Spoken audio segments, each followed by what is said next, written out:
So I think that actually President Biden is in a very strong position to run a campaign that doesn't have to talk about him. The 2024 Republican presidential primary field is taking shape. The battle lines are becoming clearer, and so is the field of candidates. Is the odds-on favorites, if you look at the polling, still Trump versus Biden? That seems to be it, but it's just way too early to tell. I'm more angry now, and I'm more committed now than I ever was. Big challenge for these candidates is going to be how do they navigate Donald Trump? And how do they navigate Ron DeSantis? You and I have a rendezvous with destiny. Welcome back to the Ruthless Variety Program, a big Thursday episode for you fellas. That was Hillary Clinton.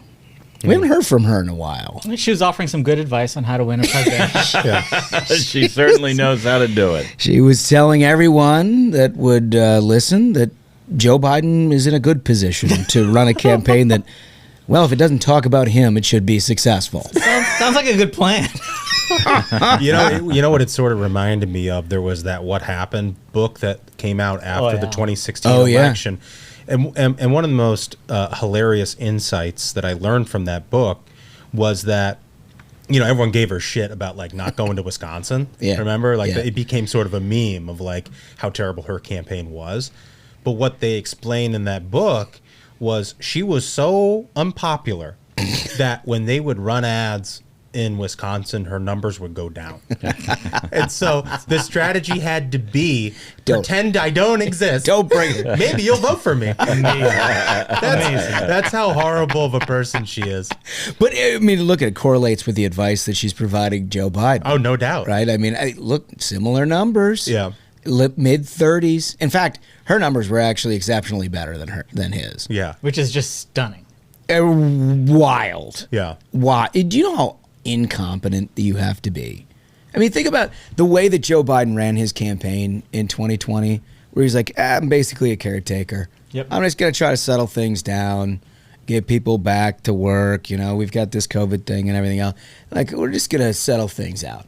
And then he went on this like left-wing crusade. Yeah. Republicans are Jim Crow. Yeah. We're going to pass trillions of dollars of stimulus. And then we're also just we're going to make all of that contingent on the fact that it pays people who voted for me. Right. For starters. And then maybe the Green New Deal, and then we're going to be shocked when inflation happens. Yeah. I mean, literally, it's like the worst possible scenario. This guy could have actually figured out how to be popular if he governed like he ran. Yeah, but I think it's pretty much a done deal. The cake is baked, as they say. I mean, like, if you look at all these investigations that are going on, it's over. Hunter Biden, it's not going to get better. It's definitely going to get worse. It's going to get much worse, because that's the thing you find out about Joe Biden, is that anything you thought you knew about him, and like all of the, he's like a grandfather, he loves his kids, right? And you're like, he actually doesn't even recognize. Yeah, it's like, it's weird that he doesn't recognize one of the grandkids. But maybe that's his son actually tried to marry the ex-son's. And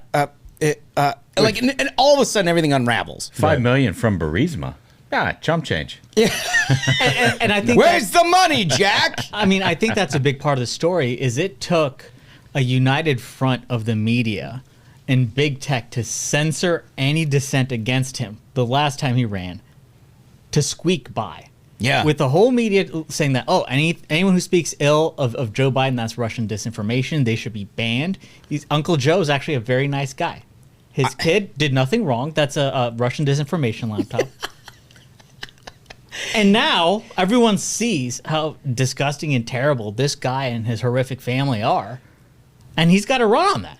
Yeah. He's got to run on that. Well, listen, as long as we have a nominee who's a free man and capable of exiting Sing Sing, I think we should be all set. The other thing that I pointed out to Josh yesterday, and I don't know if I mentioned it to you guys, but think about the content that Joe Biden has meant for the variety program. We have led off this show with no fewer than 200 incidents of Joe Biden saying something completely bonkers. Yeah. And like George Bush said 2 or 3 things, and everybody's like, "Oh, Bush, he can't say anything." And 200 incidents, and we still have stuff on the cutting room floor. There's so much more we can do with Joe Biden's mistakes. Yeah. If we actually went looking for stuff, It would be infinite. Yeah, no, we're just picking the worst thing that day. That day. You know? And that's not even Dutch and Kamal. It's just a stutter. It's just a stutter. Right. Yeah, no question. Everything is all is well here in the nation's capital. Thank you for joining us on a big program. And thank you for all of you who are watching on YouTube. This is a relatively new thing for us. I think we're improving the product a little bit every day. We got good feedback, though. Yeah, I always love seeing those comments from everybody. If you have only listened, give it a shot. Go to the YouTube page, subscribe, and join in the fun on there. It's really good content, and even some stuff that you don't get a chance to hear. We got some extra goodies up there. Yeah, no, it's going to be fun stuff. And also, we got to pimp the merch a little bit here, too. Yeah. I mean, look, our friend here, John Ashbrook, has a wonderful quarter zip. Oh, my gosh. Yeah, Look at that. And you know what? He paid full freight. I know, you bought it myself. sold me right down the river. I bought it myself. Well, I got online. Listen, I listened to what Michael said last week, and I bought a coffee cup. I bought a couple of koozies. I bought a T-shirt. I bought. Hold on. Let me log in. I got to log in right now because I want to see your purchase order. Oh my and God! This is fact checking. I want to see if you bought it through the subdomain. You want to read out his credit card number while you're Did you? at it? Did you buy it through the subdomain? I don't know. I googled. And for Ruthless folks at home, that podcast store domain store. is store.ruthlesspodcast.com. Yeah, I myself have ordered a vest. Oh, couple mugs. order placed by John Ashbrook. Here, I see it. Fulfilled. I mean, you're going to scare people. You got the mug too. I did. I got a black mug so that He it will just told- contrast he with the just white told you. table. Smug wants us to use the white mugs. I think we should use a black mug because it contrasts with the white table. Yeah. Well, yeah. You're an artist. Listen to this, and we're bringing everybody into our problems. Yeah, you bought it through the subdomain. Thank you very much. Yeah, it's a good subdomain. Let's go. And again, once again, what is the subdomain, Michael? It is store.ruthlesspodcast.com. Excellent. Yeah, super easy to understand. Everybody should get that. It's a number one refer. Yep. Oh, well, it's going to be a wonderful, wonderful weekend. We've got a U.S. Open and all kinds of different things. So I hope everybody's enjoying themselves as we get into summer. And they've got great summer plans that include the Ruthless Variety Program. We have some big summer plans that we are going to announce here shortly. You're not going to want to miss because this is like big ticket stuff. Big deal. We've had it under wraps for a while. We've been working on. People have been like, "Hey, why you guys haven't done? You haven't done a ton of shows like outside of." Well, just you wait. Just you wait. You're going to get that opportunity. Let's start with some 5 stars, fellas, and as we do always, the voice. Okay, this one is from Jay Brandono. I think it's Jay Brandon. Brandon. Okay. Thank you, Michael, for the pronunciation. Well, I think it was. Yeah. Anyway, he got an A in AP French, folks. It's titled "Unemployed Monkey Jockey." Of course, it's a Frenchman. Clearly a Frenchman. We got to turn our scope on them. I freaking love this show, is what he writes. I listened to a lot of pods because I spent a lot of time driving to work, and Ruthless was a suggested follow. I have not been disappointed. Oh, man, I already love this guy. Y'all literally make me bust out laughing on every show. I'm a political junkie, and I can honestly say that no one equals the variety show on being both informative and hilarious. That's awesome. You. I'm happy to now be a devoted listener and proud resistance fighter in the coming animal war. Excellent. Yes. Thank you very much. This is a very serious fight, and I'm glad that... Thank you for your service. Yeah. Only the most committed. Right. Yeah. I will gladly... Come on. I will gladly nut punch a kangaroo to prove my fidelity to the cause. See, and that's the kind of warrior you look for. That's right. Because there are a lot of people, like we've heard from a variety of guests who have encountered kangaroos, and they give you a conventional way to take one down. Yeah. What this gentleman is offering us is an exceptional sort of self-sacrifice. Because if you go in and you kick a kangaroo in the nuts... I think it'd be a one-shot kill. I think it's also it's smart. I think it's smart because they're sort of pear-shaped. Like that is, that's the meaty part of the target right down there. Yeah, but do they? Well, geez, so oh my God. Well, what we learned. This is a family fellas, program. Fellas, what? Well, meaty part aside, it does probably make you vulnerable to their hind quarters, which are quite strength. Yeah. That I can't even speak. Yeah. But I mean, after the nut punch, they're not going to be able to. Not going to be able to bounce? Yeah. You should see the next line. I don't think he's a Frenchman. No. Well, maybe his forefathers are. And what I'd like to say is that the French were great allies of the Americans on D-Day. And I think in the animal war, they're showing that the apple has not fallen far from the tree. What's the last line? He's writing, this Kentuckian is glad to have joined you in keeping the faith, holding the line, and owning the libs. Keep up the great work and go easy on the old man. Oh, Excellent. Listen to that. He had a little some love for the old man. Yeah. The Frenchman from Kentucky. No, I don't think he's a Frenchman. I think he was... Wait, you just pronounced his name. No. Like a French student. No, I think he was doing a joke like Brandon, except don't. Brandon. Like, let's go Brandon. Yeah. I think that was sort of the play. Well, leave it to the old man. He's a code breaker. Mm-hmm. Yeah. Yeah, just I'm a linguistics expert. The Zodiac wouldn't have lasted a week with him behind the helm. That's true.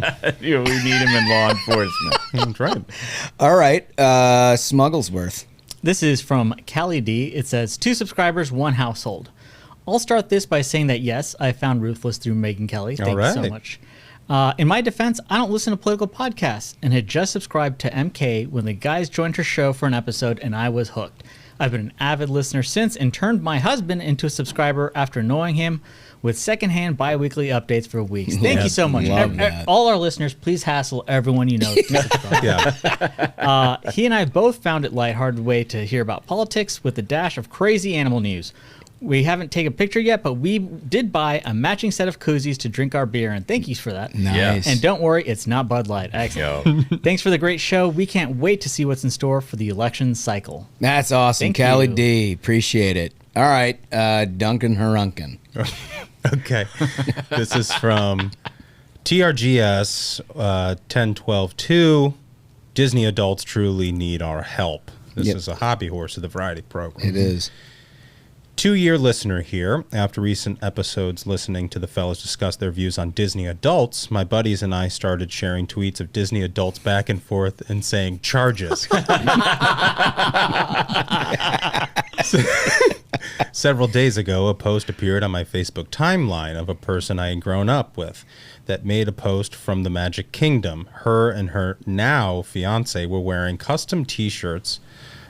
His read, you can stop asking if we're engaged, and hers read, he asked and I said yes, complete with Mickey Mouse or Mickey ears and a Disney provided celebratory lapel pin. The urge to comment charges was the strongest urge I've ever had. Thank you, fellas, for bringing much needed attention to this epidemic. And of course, thank you for your work on providing the best, easy to digest conservative commentary. Maybe together we can bully Disney adults and liberals into hiding. We all know they're liberals anyway. I love our listeners so much. Excellent 5-star. Like you might torch a friendship on Facebook for a funny goof. I mean, that's absolutely worth it. Great trade. Just goofing a little. But if you wear a shirt like that, you're kind of asking for it, right? You're going to ask charges. They're only good friends if they tell you what they think. That's true. That's exactly right. You got to share that. All right. So we like to talk at the end of every week a little bit about sort of who won the week, who didn't win the week. The obvious thing that we've been all dealing with this week is the Trump indictment, right? And we'll start with a story that came out of what is this website that McDaniels got us on? DNYUZ? What the hell is that? How do you even find something like this? I mean, I pulled it up. I have never seen this citation in my entire life. I have to imagine that there are more places than this that have talked about this topic. Yeah, this looks like sort of an aggregator website, yeah. Okay. All right. Well, DNYUZ it is, and you only get it here on the Variety program. Democrats celebrate. DNYUZ is like, this is our best day for traffic ever. Bro, all they did was basically just take a bunch of stuff from the New York Times. Oh, so it's a New York Times story? Well, that's the first link. Anyway, all they do is just like aggregate, and they're like, yeah, but we're writing it. All credit to DNYUZ. Do you think it's possible McDaniel just put up? Is he like monetizing? Yeah. Is it like, what if he's doing that? he's producing the and what if he's part of PNAS? Dude, it makes so much sense. That in like study says. Yes, or study finds. Study finds. Yeah. Study finds. Big penis. He's getting paid on the side. And now DNYUZ. McDaniel, you bastard. I know exactly what you're up to. We finally figured it out. Well, anyway, they talk about how Democrats celebrate and fear the indictment of a chaos machine. While President Biden and his top allies have largely stayed silent about Mr. Trump's indictment, rank-and-file Democrats were far more eager to talk, responding with a mix of jubilation and deep apprehension about how the federal prosecution of former president and current White House candidate could convulse American politics. Interviews this week with more than 60 Democratic members of Congress, state legislature. I mean, first of all, is there any chance that like DNYUZ was doing the legwork on that reporting? Yeah, they were really dialing up all their sources. That's DNY. Like I can't believe McDaniel didn't think we were going to bust his balls with that. That's literally the top story in our document today. DNYUZ. What in the flying fuckatash is that? Working their sources in the state. This is like you literally could like trace the out. I love when Holmes does this because it's like vintage, like Bill O'Reilly. Well, it just makes me so mad. No, this is a great story. This is a really interesting story. So I actually, while you were speaking, Googled who's the owner of DNYUZ. And it is Matt McDaniel. It's even better. It says DNYUZ is an Armenian website that plagiarizes content word for word from major news sources. They literally copy and paste entire articles and embed their advertising code for profit. Honestly, shout out to this Armenian guy. I have bourbon coming out of my nose. I can't breathe. It's Armenian? It's based in Armenia. And this from a website which is like tries to rate the credibility says that apparently Armenia's press freedom rank is moderate. So I like this place more the more I learn about it. Sounds like it might be an okay guy. He's screwing the NY Times out of money. They're not treating journos well over there. DNYUZ sounds kind of okay to me. A new push funded by venture capitalist Matt McDaniel. Unbelievable. You know what? Let's just skip this. I don't even feel comfortable talking about it. But the point is that like this whole thing has thrown everybody for a loop. Yeah. And nobody really knows how to handle it. You've seen rank and file Democrats that are like, it's good, right? But it's not. I don't know. Like they don't have any way because they've seen the Trump show for the last 6 years, and every time they think that there's something that's absolutely, totally disqualifying for President of the United States, the guy rises again like the phoenix. Well, here's the thing: if you talk to Dem consultants, which is something that you have to do if you want to get the best intel about your opposition, if you talk to Dem consultants, what they hope for is a Trump candidacy. They don't think that they can get their side enthusiastic about a Biden reelection. They just don't. So they're hoping that they can run against somebody like Trump because he's the turnout machine. In a context like this, with an indictment and another indictment, and you know, all of you libs, you hate Trump, turn out and vote against Trump rather than vote for Biden, because they all know that Joe Biden is 200 ruthless episodes of content. Yeah. They know he's not actually. No one actually likes him. Right. So if you talk to Dem consultants, they are a little bit concerned that this indictment might preclude Trump's ability to be our nominee, and he's the one they want to run against. Yeah, I'm not dogging Trump. That is what you hear from them. It's what you hear from Dem consultants. But they also, I mean, look, it is not just the case in the presidential. It was the case in the midterms as well. What Democrats would tell you is where they had candidates that didn't excite anybody and nobody knew who they were. Like their whole point was to just try to infuse Trump because they knew it was a Democratic turnout apparatus. Right. I mean, that's what they've done since 2017, right? I mean, they ran against Trump and got their tails kicked in 2016, and then they won 18, 20, and 22 by running exclusively against Trump. Like, what else are they running on? I mean, honestly, everything else that they've done is completely sucked. Because of what the media did to Trump's brand during his 4 years in the White House. And I mean, it's as unfair as it may be, they ruined Trump's brand. Yeah, I mean, I totally 100% agree. I do think, regardless of who the nominee is, they'll try to do the same thing to them as well. I mean, I just saw the clip from last weekend at the Tony Awards where somebody got up there and said Ron DeSantis is like the Grand Wizard of the KKK. I mean, they'll do it to everybody. You know what I mean? Like, if it's not Trump, like that stuff's still coming. You know, I love. The funny thing is I love the fact that like broadcast television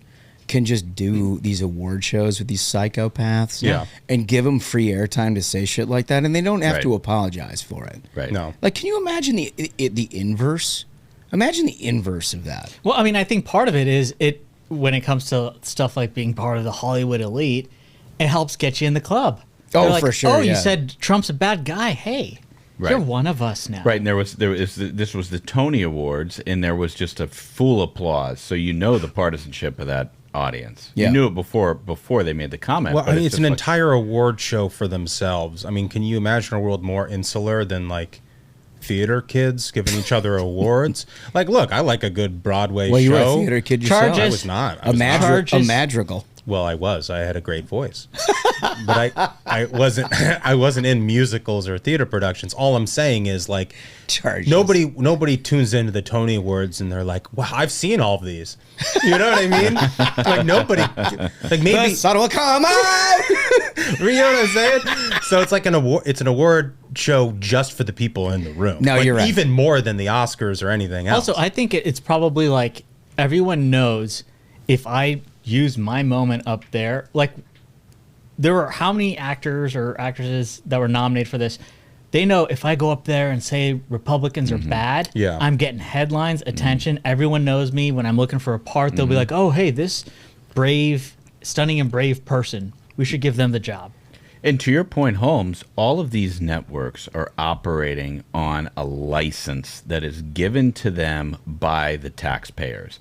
I think a lot of people do not really understand that NBC, ABC, CBS, they're all operating on a license that the taxpayers and that our government gives them to broadcast this left-wing bullshit across the airwaves. Yeah, and it's not even the news. It's like their late night comedy is just basically lefty bullshit now. Yeah. Right? Yeah. All of it is. But it's all on their broadcast license. They broadcast it on airwaves that we give to them. Yeah. Well, I mean, look, it was a big deal on Wednesday of this week talking about a chyron that was on Fox.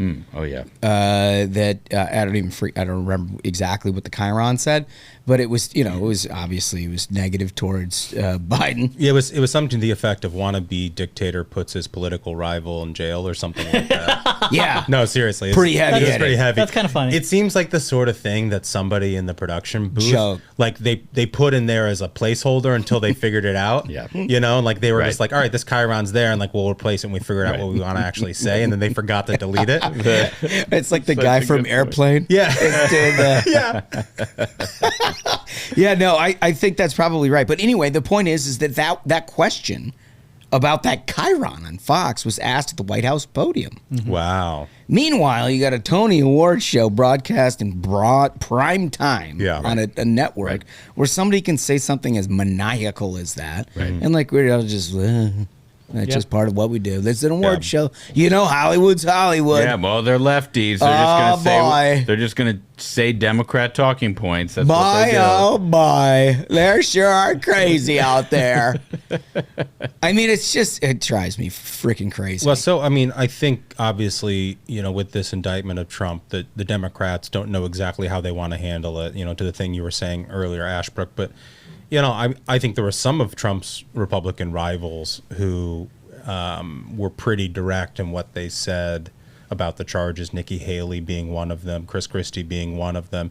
And then you had Vivek Ramaswamy running down to Miami to try to get everybody to sign his TPS report about loyalty to Trump. So it's been incredible content. Can you tell me, 'cause we talked a little bit about this off air, and I actually think that your theory of this case is the most fascinating one of them all. Oh, you want me to go into it? I hadn't thought about it until you said it, but when you said it, it makes perfect sense to me. Yeah, I think Vivek Ramaswamy is the anti-Trump candidate. He's the most anti-Trump person in the entire field. Yeah, sort of counterintuitively. And hear me out on this for our listeners, but the entire theory of the case for him in his entire campaign is how great Trump is, right? And how he wants to do what Trump did. He's going to say, like, maybe I would do it better and yada, yada, yada. And that's sort of like the scintilla of way that he pretends to be running. I haven't even heard him say that. Right. But he's basically spent his entire time in this race defending Trump, trying to challenge the candidates to defend Trump harder than he's defending Donald Trump. So in that strategy is a strategy that only puts him in the Oval Office if Donald Trump cannot be the candidate. That he's literally in prison. So, like, he's, by being the most pro-Trump candidate in the race, he's actually the most anti-Trump, because the only way this is successful is if Donald Trump is in prison. So, like, he is out there every day, in my opinion, cheerleading Donald Trump and secretly crossing his fingers behind his back and being like, "Oh boy, I hope he ends up in prison." And then I can say, "Well, this is a horrible thing. Of course, I didn't want it, but you heard everything I said. I defended the guy. I was right to the end. I was there. Yeah, vote for me. Yeah, and maybe I'll get an endorsement out of it. So tactically, he is the most anti-Trump candidate by being the most pro-Trump candidate. It is so interesting. That's interesting. And it's true. It is true. And now you've seen a range of responses you've seen from everybody else. And there's always now the question of, will you pardon him? And the man has not even had a trial. And not had one day of a trial. And the only question anybody can ask is about a pardon. And you got a range of responses on that too. Nikki Haley said she would consider it. Yeah. In the Gerald Ford pardoning of Richard Nixon style. Yeah, she not to speak of the chart. Like, her point was, this is not to try to diminish the charges. It would be for the best of the country. Her quote was, "If this indictment is true, if what it says is actually the case, President Trump was entirely reckless with our national security." Right? And I think we've made that comment on the show. We don't know what defense he's going to make. We don't know if this is true or not. But if it is true, that is certainly the case. What's alleged in that indictment. However, the one thing I would say, and this is like kind of goes back to the earlier thing on like who won the week. Absolute kismet for Chris Christie, the former prosecutor who announces his campaign, and this indictment comes down, and there's no person I don't think in all of politics, Republican or Democrat, who's better positioned to speak to his experience about this thing and speak extemporaneous about how these things go down. I mean, like, and he just so happened to have a primetime town hall scheduled. Right. And so that would be my winner of the week, would be Chris Christie, just because all that timing worked out on an issue that he obviously is super comfortable talking about and speaking very directly about. And that's my answer on that one. Yeah, so to inject another candidate we haven't talked about, former Vice President Mike Pence said on Tuesday that he could not defend the very serious allegations against former President Donald Trump in a federal indictment over the handling of classified documents. This is according to The Hill. Having read the indictment, these are very serious allegations, and I can't defend what is alleged, Pence said. But the president is entitled to his day in court, and he's entitled to bring a defense, and I want to reserve judgment until he's had the opportunity to respond. Very Mike Pence statement, right? Yeah. It's a responsible statement from a public official point of view. That's what we do in this country, right? People bring indictments against people all the time, many of which are acquitted of charges, and that's what. But you do look at it from a political lens, and is there an opportunity there for him, because he's very fired up about how he feels like the treatment of Donald Trump, in particular towards him, as it relates to January 6th and post 2020 stuff. You wonder whether or not he could have sharpened the razor a little on that. Yeah. Right? I don't know. I mean, because look, Donald Trump. Are you saying that Mike Pence didn't have the courage to issue a stronger statement? That's not what I'm saying. No, I guess what I think what you're saying is, like, if you're not in this race to say that, then why are you running? Because you're Mike Pence. You were the guy's vice president. So like you were the closest to Donald Trump. If you feel like this conduct happened while you were vice president, and you probably do think that because there were people who were saying hang Mike Pence on January 6th, right? Yeah. That if you're not in this race to talk about those sort of things, what are you doing, right? I think that's exactly my point is that the American public has handed him the largest Easton baseball bat in this race. He's the guy that was closest to the action of a guy who's leading this presidential primary by 50 frickin' points. Yeah. He's obviously, by the virtue of the fact that he's running for president, doesn't believe this guy's the best person to serve the country. Mm-hmm.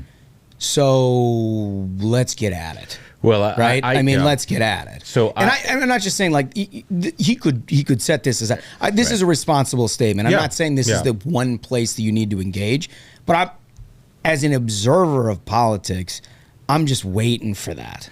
Right, and I don't disagree with what you're saying here, but you know, Mike Pence is from the Midwest.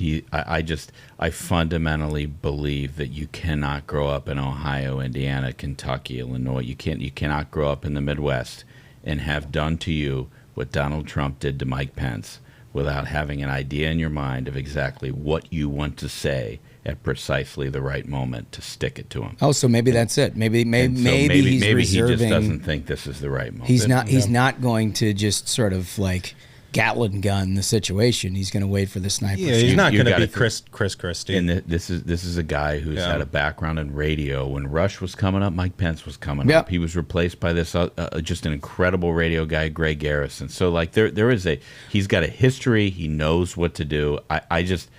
I think fireworks are in the offing. Maybe very not, good. I think they could be. Very good point. Listen, we got a lot of talent out there. As we've said on this program, the one thing that everybody overlooks by the fact that Trump is leading this race by as much as he is that there's some really talented people. Mm-hmm. You know, I want to offer my thought on who won the week. Yeah, I think Trump won it. He had 37? I'm stunned. I'm stunned and surprised. No, it's what, 37 felonies that he's indicted on? Mm-hmm. And his opponents can't say, I think that's a problem, vote for me. And he's up by like 40 points. Sounds like things are going okay. It's a very solid and astute point. If you get indicted on 37 felonies and nobody's coming at you, other than Chris, I think you kind of got the field in place where you want it. I think he's being cool about it, obviously. But I don't think Donald Trump would think he won the week. I don't think Melania would say he won the week. I mean, like, by any you're not objective wrong. standard, you're absolutely right. He's leading the race. Right. This was a bad week for him. I mean, he's in the car and there's video of him like he's O.J. Simpson pulling away from the courthouse so he can get his bail. Like it's Smug's not a good week. Smug's got a decent point. I mean, if you can have all that, if you can have the no worst, one's going to take a crack at it. Means hey.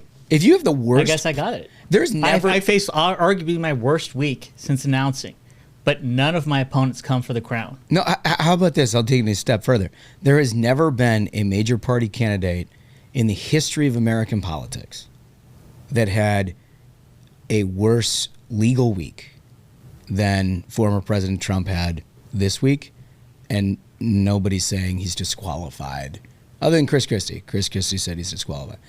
No, none of his Republican rivals are saying that he should drop out of the race. That's pretty amazing. Yeah, that's strong. Mm-hmm. That's pretty amazing. Mm-hmm. I still don't think that means it's a good week.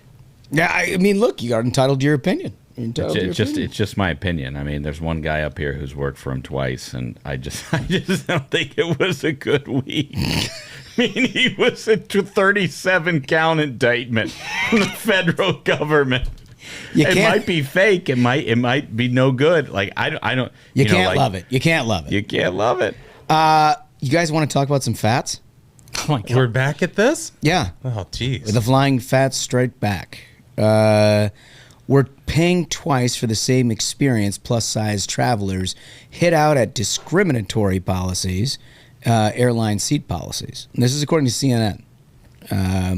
While the average width of an airplane seat has been shrinking for decades, bodies are getting larger around the world. Ooh.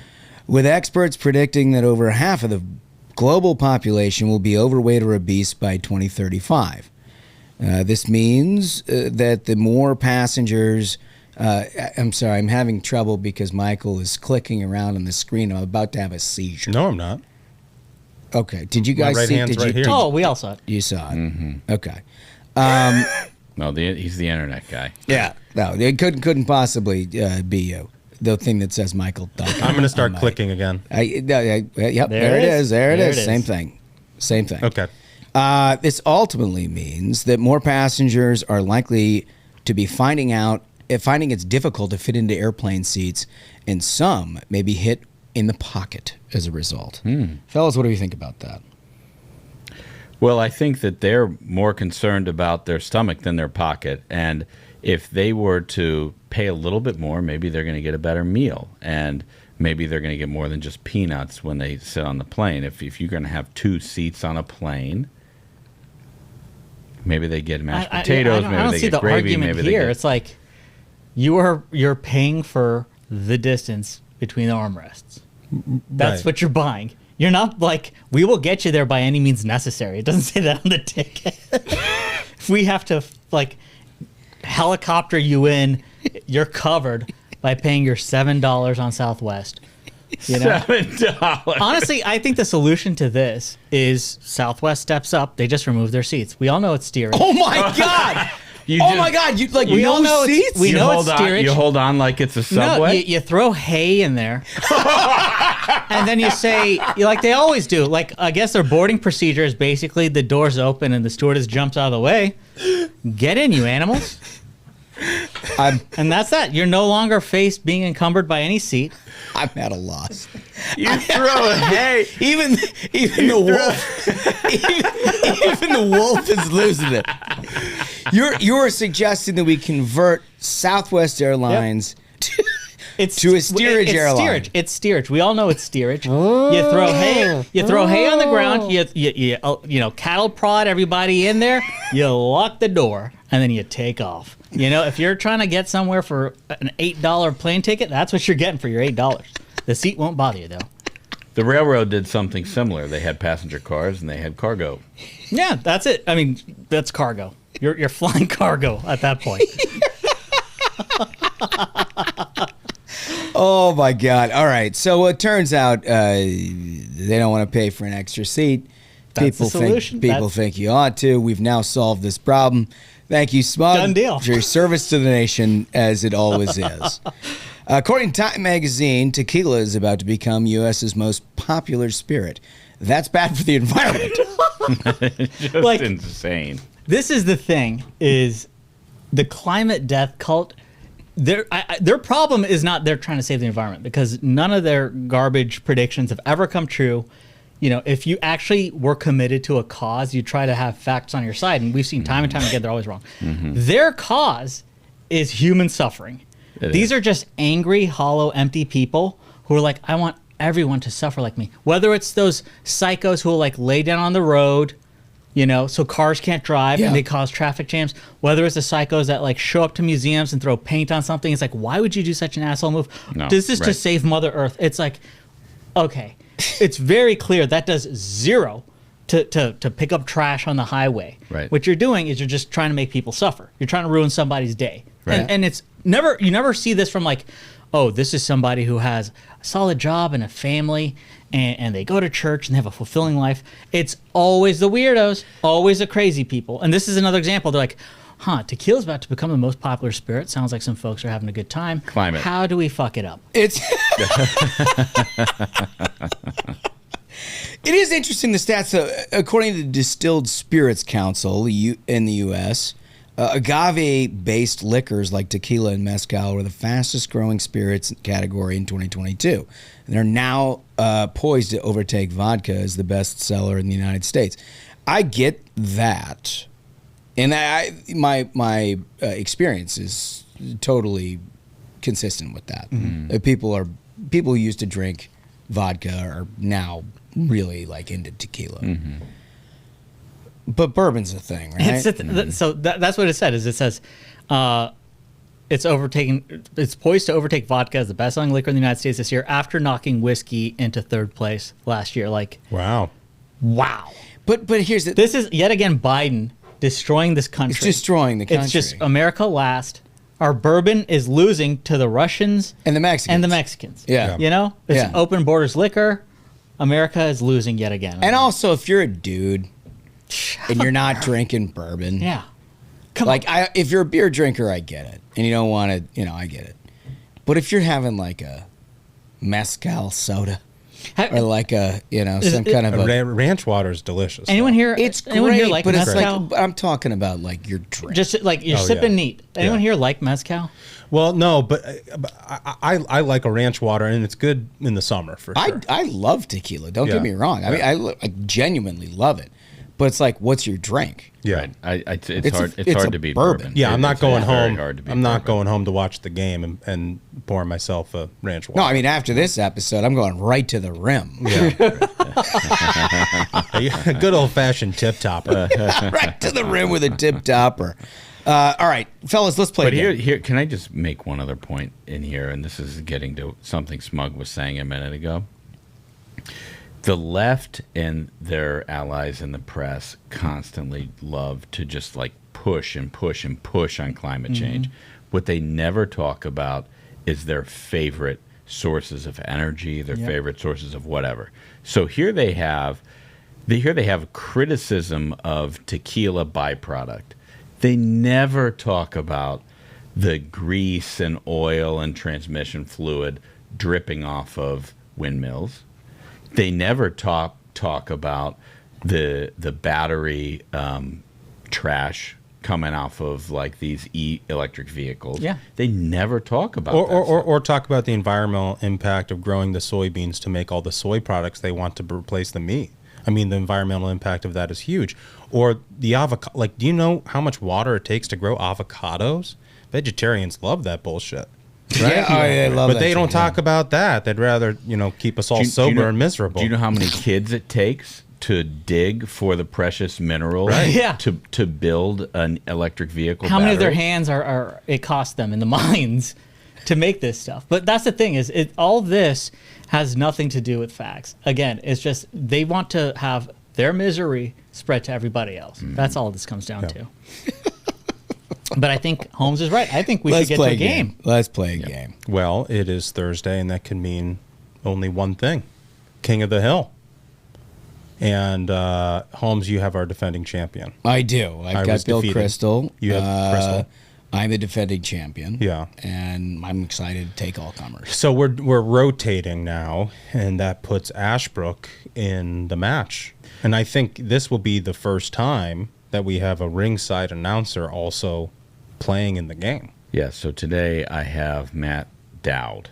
Oh, there we go. Oh my God, you're playing my man against me. And we have before we get into it, we have a little bit of controversy here in the variety program that we wanted to do a rotation, right, in which the former defeated, becomes judge. And then who was judge becomes bailiff, and then bailiff then his next competitor. No, that's made up garbage. Wait. So who's the judge? Are you I'm the judge? I'm the today, judge, Mike? and Duncan is the bailiff because he is a loser. You don't get to become judge because you're a loser. That's just how it works. And Wait, he so is you the judge for years. Okay, so the people want a judge they can trust. I That's invented why this I'm the game. judge. I invented it. You a judge? Right. A judge you could trust. So you go. That's why they voted me in. No, like literally nobody voted you. Nobody did. I don't trust democracy. In fact, I'm a judge. I know what's right. In fact, I think if we put up a Twitter poll and we said who's a better judge and jury, Michael Duncan or Comfortably Smug, I bet I could win that. I would win that. No, handily. I think you would quote tweet it and be like, "Please vote for me." No. I mean, it's fine. It's fine. You'll make a good bailiff. I have faith in that. So just to make sure I understand the rotation, it goes lose the match, become the bailiff, then become the judge. Nope, there's none of that. Then no, we're absolutely doing that. And here's the thing: we could maybe get a sidebar conversation about whether there's a tenure for a judge, and whether they can preside over 5 matches, or something like that. Much like a term, if you will. But we're not going to do the permanent thing. That's nonsense. Because I'm going to be judge, and I'm going to judge the fuck out of you and all of your permanent stuff. judge, I would just like to start the game. I just think now that you've been judge, I would like to see Holmes be judge or Ashbrook be judge. I think it'd be interesting. Yeah, everybody wants to see things. Okay. All right. Okay. Well, I'm judge. You're bailiff this week. Honestly, we should just go to ringside.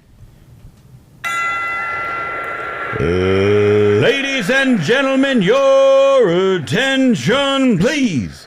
It's time for King of the Hill. In the red corner, fighting from an empty campaign office in Texas, Matthew Mail Pattern Down. And now, in the blue corner, fighting from Pierre Omadier's checkbook, and current champion of the world, Bill War Now, War Forever, Crystal. I love it. That's just outstanding. I love it. It's great. And I love that people see the video now too, to know that this is actually, he does it every time in real time. Live. None of this is recorded. Okay, so you are the defending champion, which means you have to go first. Holmes, what do you got? Well, I'm just perusing a little bit, and here's where I'm going to start. It was reported in Politico this week that Bill Kristol was summoned by a group of operatives, many of which are Biden campaign operatives. People like Stephanie Cutter, well-renowned Democratic operatives, that they had brought in a whole bunch of people because they were concerned about the no labels situation. And for those of you who don't know, the no labels is not really a political party. They like a C4 or something. They fashion themselves as sort of centrists. They're definitely left of center, significantly so. But they're not happy with Joe Biden either. And their whole point is that they don't think that Joe Biden should be president, but they definitely don't think that Donald Trump should be president. And in the event that those two people are the nominees, they will run a candidate. And their candidate, they want to be Joe Manchin, who has said himself he's interested. In this article, a part of it was that Bill Kristol was invited by Democratic operatives. Awesome. And the whole article is about how they've tried to steal people who are quote unquote Republicans to speak to this issue, to invalidate the idea that this is a centrist thing. He tweets this out himself. It's just like a complete self-tell. He tweets this out himself, saying, no labels. One, quote, we're moderates and centrists, exclamation point.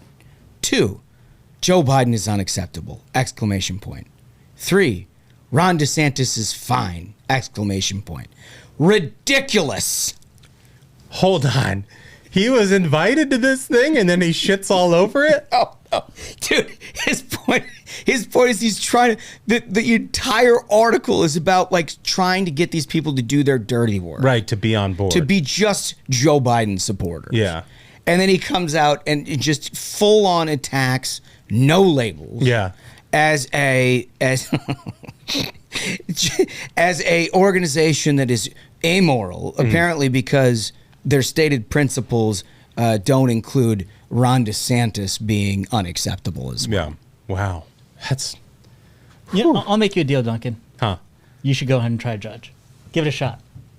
What do you mean? You be judge this week. Oh, I'm going to bailiff. I'm going to make sure everything stays in the rules. That's so thoughtful. We'll see how it works. That's so thoughtful. What do you got? Okay. So you guys are familiar with these fires in Canada. Mm-hmm. And it's just sort of seasonal. They happen in Canada in the spring, and this year the smoke came down. Yeah. Right? It was made big news. And you're familiar with how the left reacted to that. They sort of seized on it as there's evidence that climate change is a problem and that they need to ruin our lives because of it. Okay, so Fox News ran a pack, and I'm describing this simply because I cannot.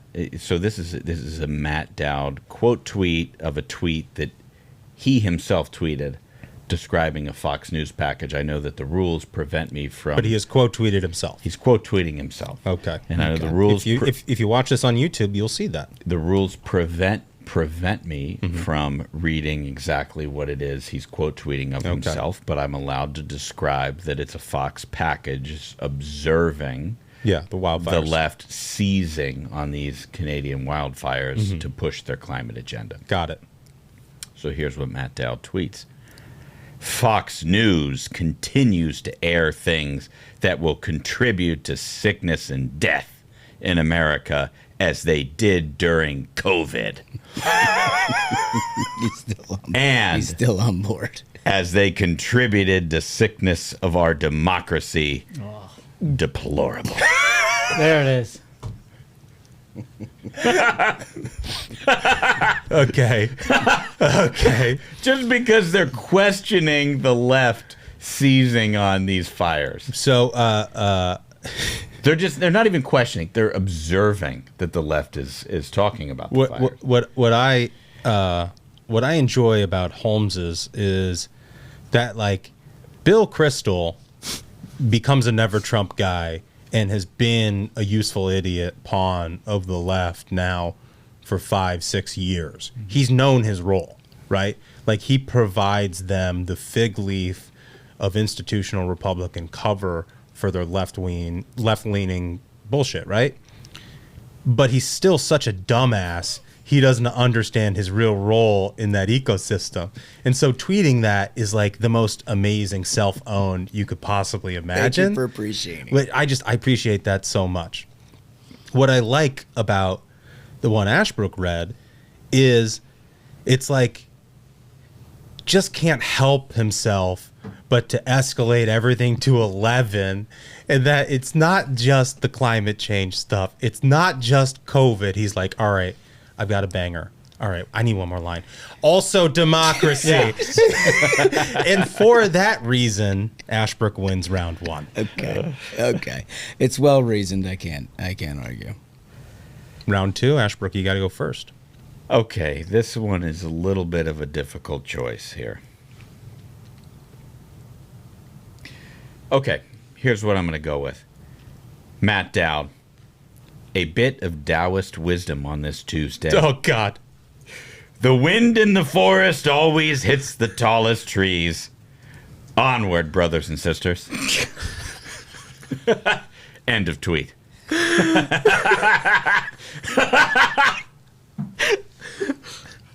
Did he say end of tweet, or was that you just sort of... I'm sorry.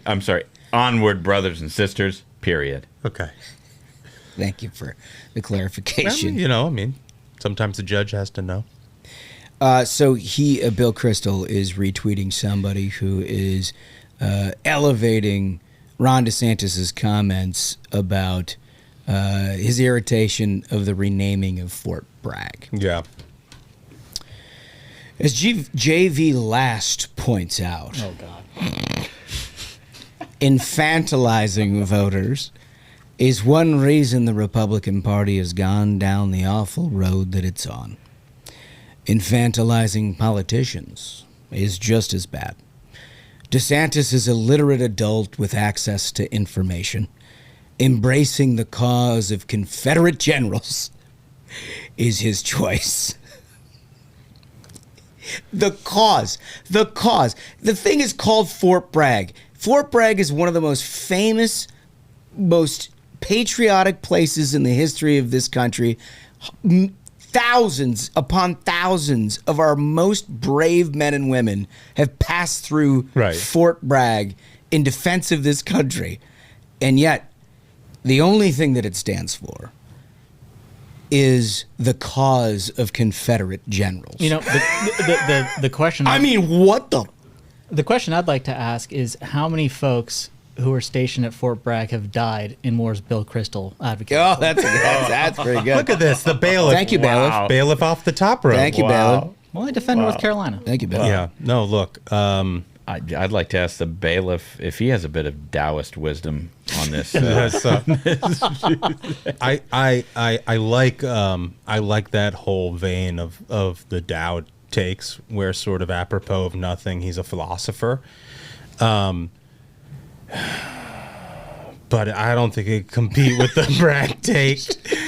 And for that reason, Holmes wins round 2. Okay. All right, so he's retweeting a story. It's a pretty bad story about a West Virginia state police operation, an academy where they were like recording women. It's like these things happen in places, and they're terrible and they're prosecuted, which is happening. Yeah. Bill Kristol's take on this. But respectable types on the right told me that to express concern about some of the things going on in police departments makes me woke. As if there was one human being anywhere on this country who was arguing that a police department is permitted to film women undressing in their own locker rooms. Yeah. I mean, that, like, conflating the thing is the most unbelievable. Yeah, when we got upset about defund the police, we were really upset. That's what it was. We wouldn't be able to film women, right? That was it. It's like, I can't believe we can't film them. Yeah. It's just, I mean, this guy, what a woke bastard. Yes, that's great. Okay. Matt Dowd, tweet number 3. And I'll start out by saying this is another misuse of the internet. He is quote tweeting himself. Wow. And I'll describe just to try to do my best to stay within the rules here. His original tweet is. I'll allow you to read it. It makes sense to me. What? Read the original tweet that he This is the retweets. bailiff. It's the bailiff. Are we co-judging? Is there a panel? I'm the bailiff. I allow the rules. What the hell? I decide. Go What ahead. kind of courtroom is Read this? it. Read it, Ashbrook. What's the rule here? Should I No, just you describe can't. it? Okay. I don't know what the bailiff Judge is and talking bailiff. about. Okay. It's just the bailiff. He's talking about how many years he's played golf, and he's upset with the PGA, and he will never watch again. Okay. That's the tweet that he is quote tweeting of himself. Okay. And this is the probably the most ridiculous virtue signal I've ever seen in my life. Let's get to it. If I may. I counsel, this is outrageous. One clarification. If any golf event doesn't affiliate with the PGA and keeps an arm's distance from Saudi money, I will watch. He goes on, I am hoping the LPGA isn't folded into this. Oh, come on. So he's suggesting that he is going to spend his weekends watching the LPGA. I watch women's golf with my daughters. I'm not suggesting that you wouldn't want to watch that. What I'm saying is that he is using the LPGA as a virtue signaling tool to make it look like he is better than everybody else, which describes his entire career. Yes, it's incredible. Wow. Oh, this is a tough one. This is a good third round, guys. Very timely on the PGA thing. I know, it really is. You're very smart, Your Honor, and very handsome. Oh, Jesus. Holmes, just a full objection. Holmes, can you give me one more reread of yours? Yeah. I can do that. I'm going to have to pull it up, though, because... And he's not going to need a 90-minute wind-up explanation like Ashbrooks did. I mean, like... Yeah, that was like 10 minutes. I thought he was going to have to motion for a continuance. Listen, right? This guy's got to file for a continuance. I apologize. The judge did not need that wind up. He is plenty smart to be able to perceive every aspect of that on his own, and I apologize, Your Honor. So it was about the West Virginia situation. Yeah. And it was talking about... a quote tweet where they I know the filming of the women. Yep. But respectable types on the right told me that to express concern about some of the things going on in police departments makes me woke. Right. So this is like genre on genre, right? It's like he's explicitly saying woke, and he's doing the virtue signal of, you know what, I will watch the LGBTA or whatever. You know, like he's gonna watch women's golf, which he's not. He's not gonna watch, and I don't think he's a fan of golf in the first place. And so, which is more offensive?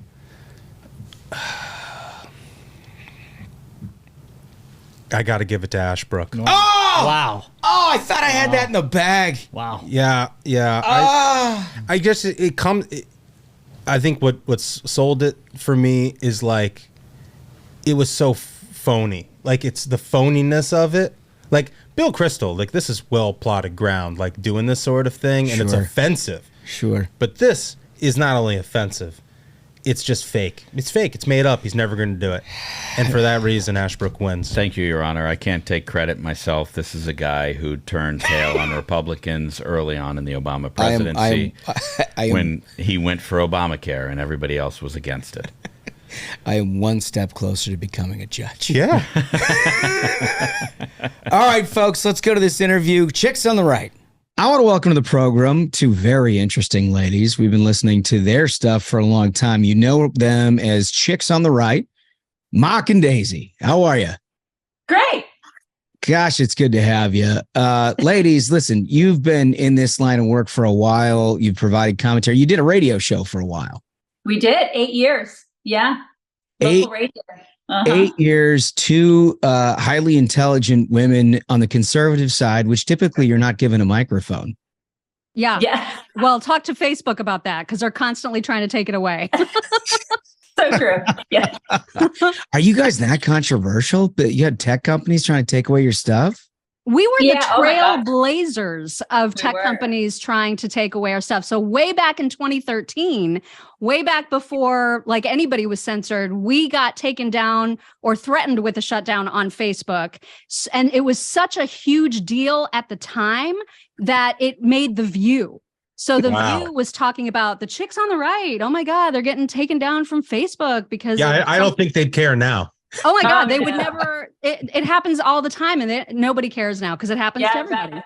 That was so funny because I think that Whoopi even said that that's kind of a cute name, Chicks on the Right. And now she would just be hating on us. It's so funny. We were the OGs back then of getting shut down. I love that. So wait, they didn't have the audacity to invite you on their program, though. Oh God, no. No. And no one wants to walk in that hornet's nest. No. Although I saw Tim Scott a week or so ago did a very nice job on there, which is not typically like usually they just invite people on to scream at him, right? But you know, he kind of like calmed everybody down, and it seemed like everybody was listening to his point of view. I think he enraged them a little bit because he was right and they were wrong. And he was saying he didn't want to hear, but he did a fantastic job on that show, which is great. He really did. So ladies, tell us about Chicks on the Right. You guys have been doing this for a little while. Yeah, I feel like we could have birthed you. Is that an assumption? Totally. You guys are millennials, right? Are you millennials? Not exactly. Real range here. We got to. I mean, the old man is our resident millennial. I am. Yeah. Yeah. I think. Who's the oldest? We're tweeners. I'm the oldest, but it's like a tweener generation where we're dealing with like not Gen X, but not millennial. You know what I mean? Like the unclaimed generation. Okay, we're Gen Xers, so we're definitely Gen Xers. We're the feral kids. We were the ones that, you know, like our parents didn't know where we were. Yeah, we were just left to fend for ourselves. We're that generation. Holmes says latchkey kids. Latchkey kids. Yeah. I mean, we're the ones that like the television basically raised. Yeah, right? Yeah. I mean, you're like your daytime father was Bill Cosby, essentially. Yeah. Totally. Actually, it was Charles Ingalls, if you want to be specific. Charles Ingalls. That's totally true. His daughter's now on Yellowstone. You guys understand that? Oh, is she really? I didn't know that. Jesus. Which Laura Ingalls is on Yellowstone? No. Not that daughter, not the TV daughter. His actual real life daughter. Oh. Jennifer, I think is her. I think her name's Jen. That daughter is actually Teeter on Yellowstone. Oh, man. Michael Landon's daughter is Teeter on Yellowstone. There's your trivia. That's something. That's something. Well, so ladies, let's get it. Look, you guys are extremely popular, and you're extremely popular because you kind of fuse pop culture with politics, the social condition of this country. You look at what's going on right now. There's many things to be enraged about. What's the top of the list in Chicks of the Right now? God, we have to put something at the top of the list. Yeah, yes. For me, like there's the obvious things like the economy. I live in Texas, so the border is a big issue. And then, national security. There's so many things that are like the logistics, right? But for me as a mother, I have a 13-year-old daughter who is a, state level swimmer. So for me, it's transgenders and women's sports. Yeah. That bothers me. That bothers me a lot. So that it hits close to home. There's all, the culture rod. That bothers me a lot as a mom. Yeah. Well, Mock may she may have a different answer though. Well, I would agree with all of that. All of those things are certainly things to be raging at. And there isn't anything that the Biden administration isn't touching that hasn't turned to crap. So, you can just be mad at everything that they're doing right now. But I would say like the top issue for me is also cultural in that I can't believe how freaking dumb everybody has gotten. And so I really worry. I really like you see all those man on the street interviews, right? Of people asking kids in their 20s, late teens, 20s, even into their 30s, basic questions about the foundation of the country, like how things work. What are the 12 months of the year? We've actually seen videos about that. And they don't know. People don't know how to tell time on analog clocks. Like we're all just so freaking dumb. And so I really worry about that. I think that's well to be concerned about. Yes. In politics and in life. We noticed that you guys were big fans of Riley Gaines, as we are. We had her on the program, though you guys have had her on as well. You mentioned the transgender issue as it relates to women's sports. Listen, I think you guys are uniquely positioned, obviously, being a voice on the right here for a while. But now seeing this to come to fruition, this is stuff that like 10 years ago, you wouldn't have dreamed. People forget Barack Obama ran for president in 2008 against gay marriage, right? And all of a sudden, you flash forward 15 years and we're in a situation where we're good. We're just good with men playing women's sports. Like, how does this happen? Yeah, it's crazy. Like we started our site when Barack Obama ran for president. So we have been doing this for almost 15 years now. And if you would have asked us when we started our site and started Chicks on the Right, that this stuff would be happening now, we would have been like, you're crazy. There's no way this stuff would be happening. And there's no way that we would be careening off of this cliff the way that we're doing so now. And the warp speed that our culture is just going in this direction is so alarming, you guys. And even in the past 3-4 years, even just since Biden has been president, the warp speed that it's just taken off, all this transgender stuff, and the way that you're supposed to just ignore reality and truth and science it's baffling to me. I just can't, and we're supposed to just sit by and go, oh yeah, this is the truth now, when it's not the truth, when it's not reality. Right. And it just blows my mind what's happening in our world. Turns out those slippery slopes are kind of slippery, huh? Right. They're made of ice. Yeah. It's crazy. You just had the other day, a transgender activist showing his breast implants at the White House. Yeah. And you had the Biden administration finally found a line they didn't want to cross. Which is so fascinating, by the way. Denounced it. This is the only thing they will denounce. This is an amazing. We didn't previously know that there was a line that they would find, but apparently showing one's man boobs on the White House lawn. That's where they draw the red line. That's it. That's it. We call those bolt-ons. That's what we call them. Yeah, that's what we refer to those as. Yeah. They were going to bring decency back to the White House, right? This is what they said. There it is, everybody. Yeah. I think more technically we call them aftermarkets. Is that what it is? Yeah. What are we doing?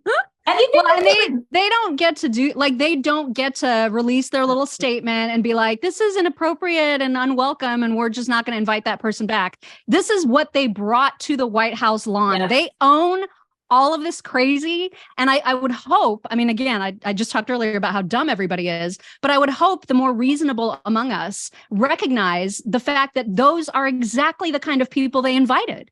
They should have known that was what they were inviting. They should have known. They are who we thought they were. You know, like this activist, if you go to this person's Instagram, it is very clear. Like you should have expected this. Yeah.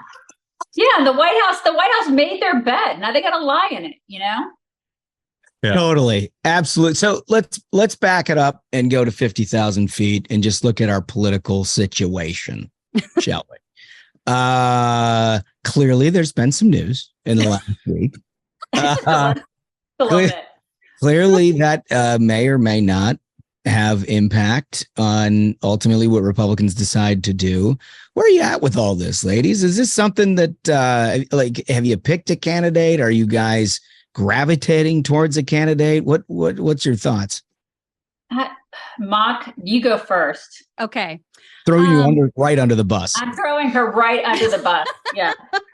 Well, I have a preference. Let's just say that. Okay. Right now, for DeSantis, I have hoped that he would run for president before he even re-ran for governor. I had the DeSantis 2024 sweatshirt well before he was reelected for governor. So this has been somebody I've had my eye on. Oh yeah, I've had my eye on him for a long, long time. Now, by the time he finally got in, I was already feeling pretty defeated about his chances because the Trump supporters are really loud and really devoted. And we have a lot of them in our audience. So a lot of people in our audience right now are not happy with me at all. Anytime that I dare to criticize Trump in any way, even if I'm just reporting about what's happening to him, they get upset. And so, right now, I appreciate what you guys said in your podcast earlier in the week, where you were talking about how it is possible to recognize that what's happening to him is incredibly wrong and unfair. And it defies so much about the what we should believe about the justice system. And it sucks that it's happening to him, and it didn't happen to Hillary, and it didn't happen to Biden. All of that can be true, and I agree with all of it. But it can also be true at the same time that he fucked up. Can I say that?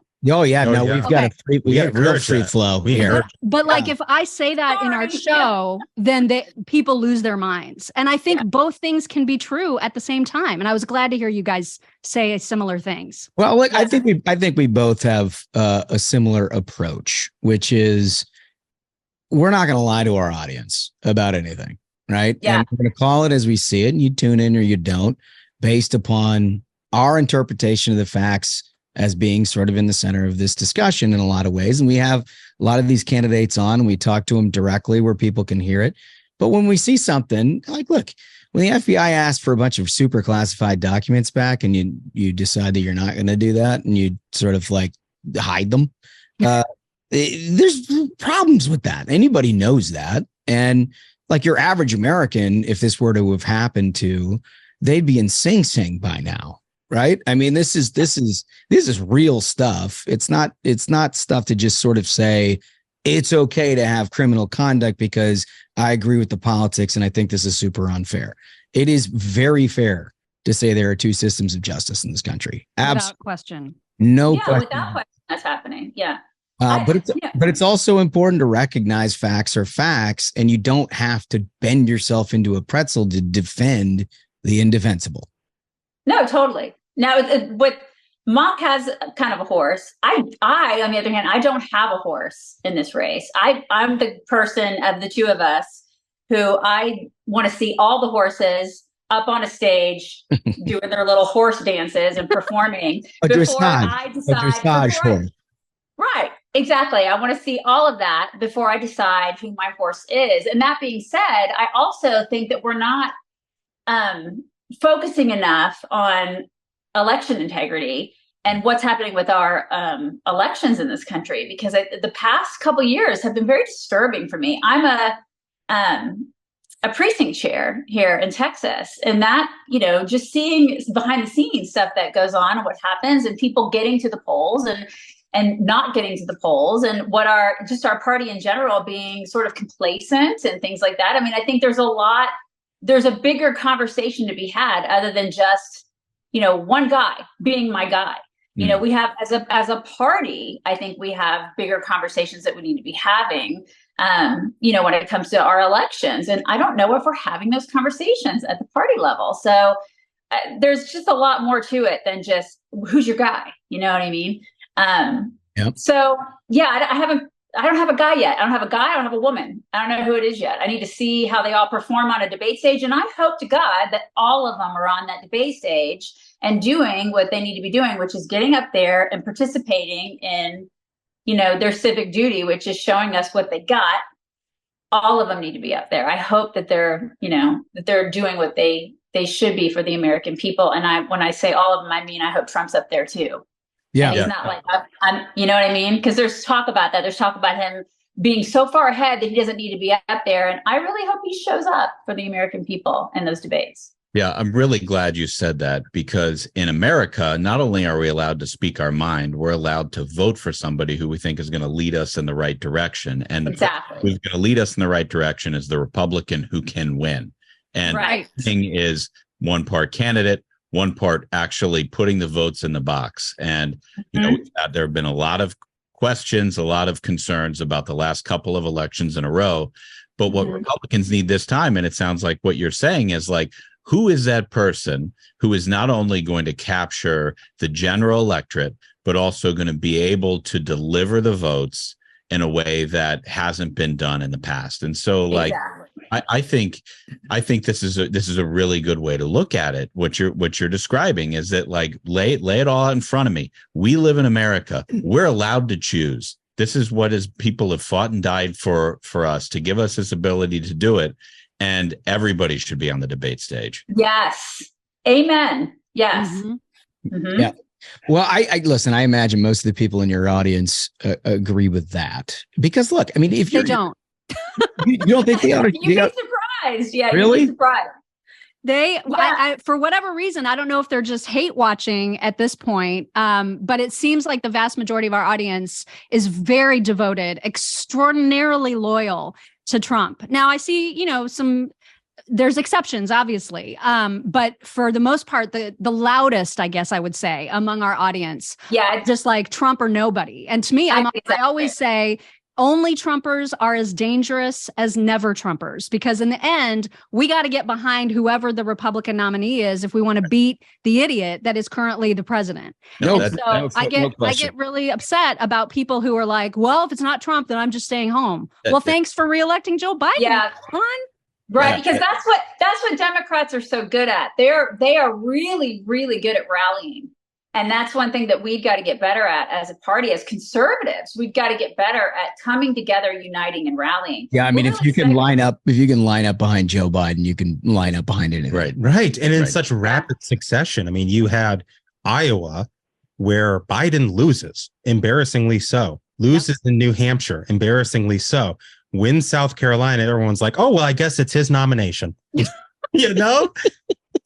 so they've done such a better job, I think, in exactly like you said, sort of rallying behind and having a unified goal of beating Republicans than we have in beating Democrats. I mean, these people rallied around Fetterman, for Christ's sake. Yes, I know.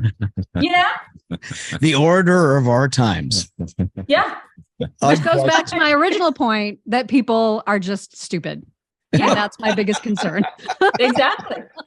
Well, look, let me ask this, because you guys have been doing this long before the Trump era.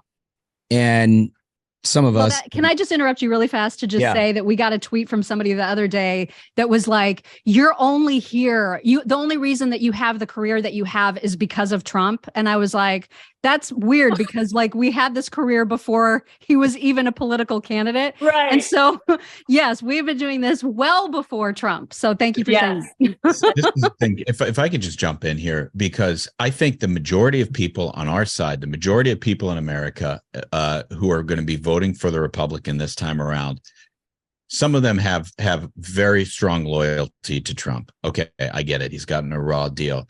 But I would say my loyalty, and I think everyone here might agree, my loyalty is to the people in the small towns and parts of Ohio that don't have a voice. And Joe Biden sure as hell isn't going to give them that voice. Right. Loyalty is to them. We need to win for them. We don't need to win for Trump. Trump's a billionaire. I love him. I want him to do well. I think he's got a raw deal. But we need to win for the people who do not have a voice. That's our job.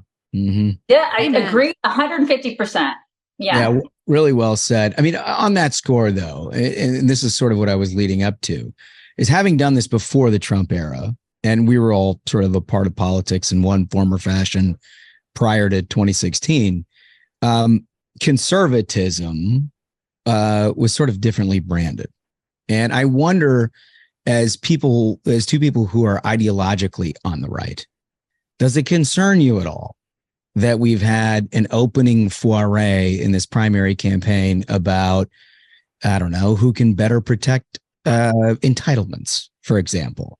Does it concern you at all with, a broadside attack the other day about a flat tax and being something that is sort of antithetical to Republican principles? In other words, what we've come to know as conservatism for people who were involved prior to 2016, it doesn't seem to be showing up anywhere in this discussion. Yeah, has it become a losing proposition such that people have had to move to the center? I don't know. I don't know if there's a good answer to that question. I mean, I know there are some candidates, to your point, talking about entitlements, and others who are like, not going to touch them, not going to rock the boat. And so I don't know how you avoid a discussion about something that is literally going to disappear in 10 years' time without addressing it. It's kind of a big elephant in the room. So, I don't know. It feels like a fake discussion. I mean, the reason I raise it is because it feels like, look, if you're in the context of a primary and you're not having that discussion, when are we going to have the discussion? Well, I think, right. And they've kicked it down. They've kicked that can down the road since we've been doing this. They've been kicking that can down the road. I mean, and that's what conservatism should be all about, is talking about that kind of stuff, because we have to be. It's like I think we wrote about this in our book. We're the broccoli party, right? They're the ice cream party. We promise people. We say, listen, you've got to tighten your belt and do certain things, and you may not like it, but tough shit. I mean, that's just the way it goes. And then the Democrats offer everybody free stuff. And we're going to give you ice cream. That's why Joe Biden eats ice cream all the time, right? We're going to give you ice cream, and it's going to be great. And it's going to taste great. And it's going to be great. And here's all your free crap. And here's your free college and free this and free that. We don't do that. We are not the party of that. That's not what the founders wanted. That's not what they wanted. The founders were not all about giving everybody free crap. That's not what it is. We've got to get back to basics. And we're the party that's supposed to be telling everybody about that. We're supposed to be educating people on that. We're supposed to be conservatives. And we have strayed so far from that. It's so hard to spot a real conservative in Congress, in the Senate these days. It's so hard.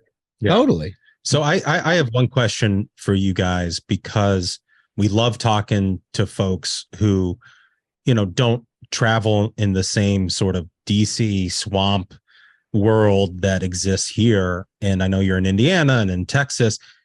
What is the one issue that you hear in your communities that's not being discussed in the national political discussion?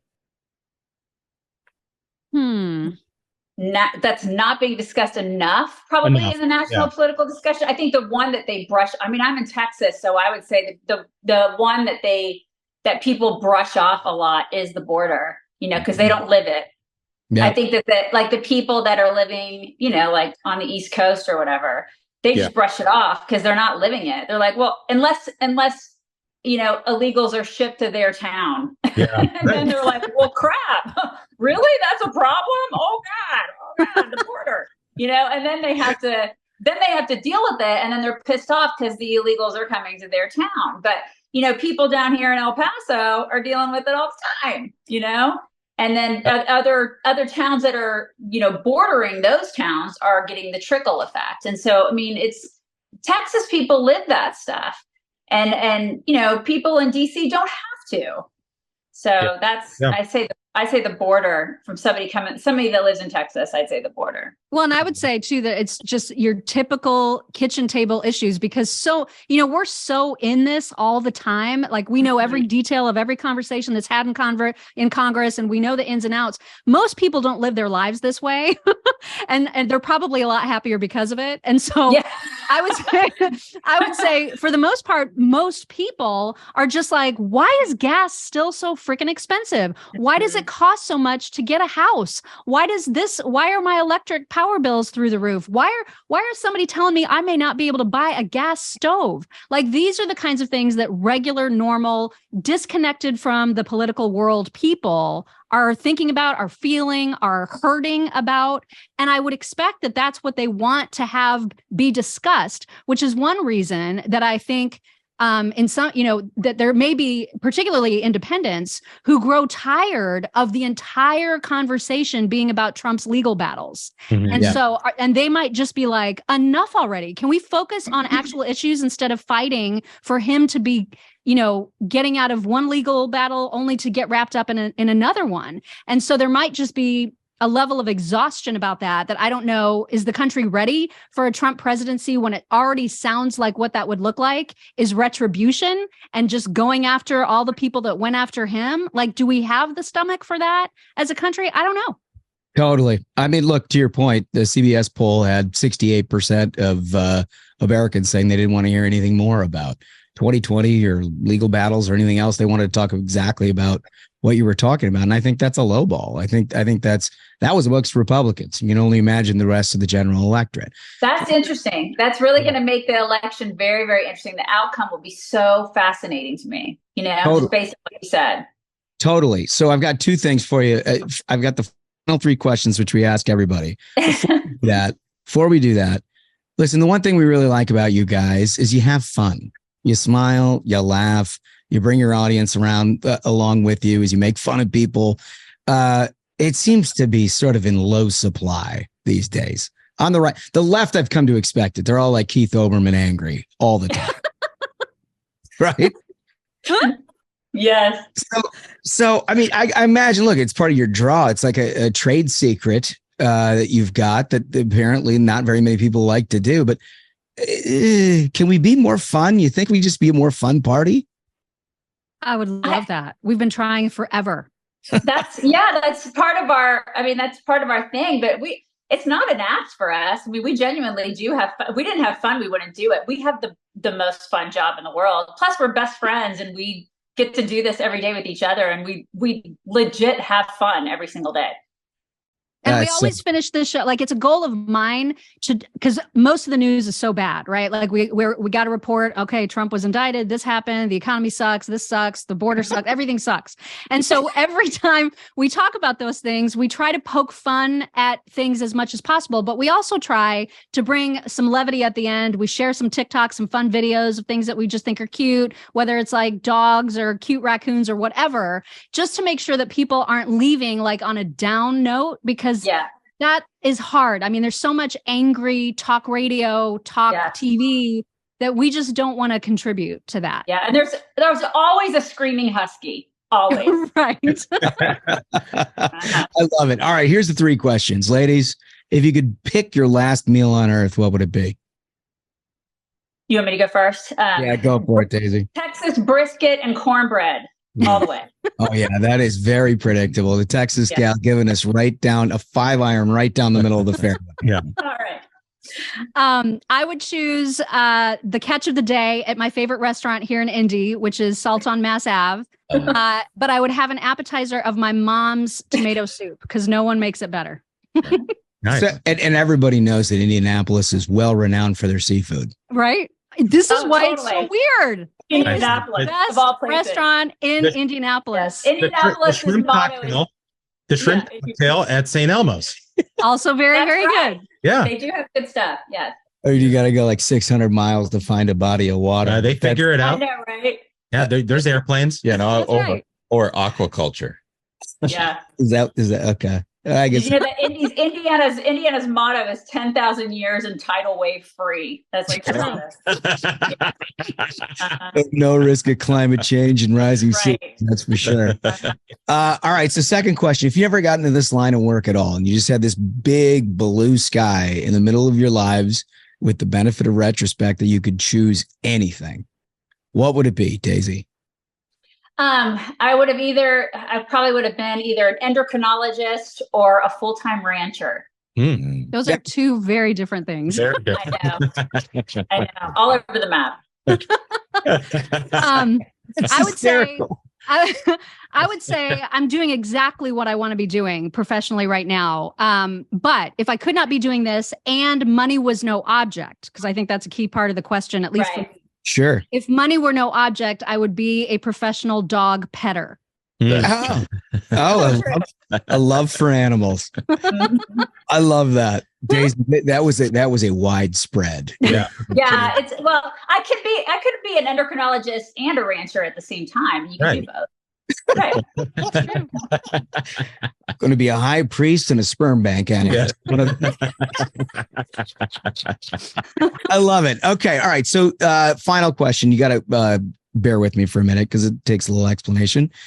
Our view is that most successful people are motivated by one of two things: the thrill of victory or the agony of defeat. And it's not that you ever enjoy losing or that you don't enjoy winning. It's what makes you continue to work harder, what drives you to the next goal. And, our one example, Michael Jordan, is the guy who won championships. And every time he won, he enjoyed it for like 2 minutes. But if you said something to him before the game, he carries that like a backpack for the rest of his life. On the other side, the sunny optimist, charging up the hill, self-motivated. They always feel like they can, in themselves, sort of keep driving within. So with those two poles, where do you find yourselves, Daisy?